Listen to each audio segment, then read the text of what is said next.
Elle a donné son nom au traité qui jetait les fondements de l'Union européenne. Maastricht, petite ville de 120 000 habitants du sud des Pays-Bas, coincée entre Liège, la Belge, et Aix-la-Chapelle, l'Allemande, lieu symbolique du grand saut en avant de l'intégration européenne. Et c'est au siège du gouvernement provincial de Limbourg, en bord de Meuse, que la signature a eu lieu le 7 février 1992, c'était il y a 25 ans. Les ministres des Affaires étrangères et des Finances des 12 États membres de l'époque de la Communauté européenne apposèrent leur signature au bas du traité de l'Union européenne, son nom officiel. L'idée de l'Europe était alors choyée. Le président du Conseil européen de l'époque et Premier ministre du Portugal, Aníbal Cavaco Silva, estimait alors que c'était un pas historique qui allait approfondir la construction européenne.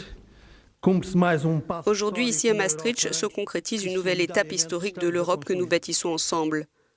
Le traité que nous allons signer est une percée décisive sur la route de l'Union européenne, un objectif ambitieux d'un processus sans pareil dans l'histoire contemporaine.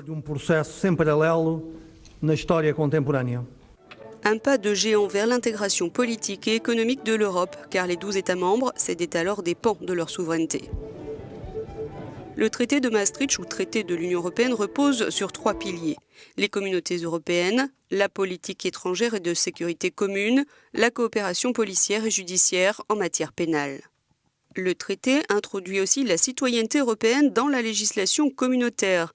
Il renforce les compétences du Parlement européen et jette les bases de l'union économique et monétaire en mentionnant les conditions de convergence économique qui mèneront quelques années plus tard au pacte de stabilité tant décrié par les eurosceptiques et à la création de la monnaie unique, l'euro.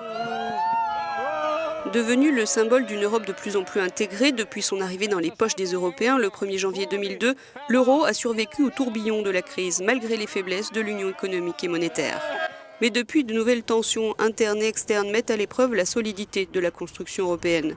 La montée des nationalismes, des eurosceptiques, le Brexit. Le président de la Commission européenne, Jean-Claude Juncker, lançait cet avertissement en décembre dernier. Ceux qui pensent que l'heure est venue de déconstruire l'Europe, de la mettre en morceaux, de nous subdiviser en nations, ont tout faux. Nous n'existerons pas en tant que nation individuellement sans l'Union européenne.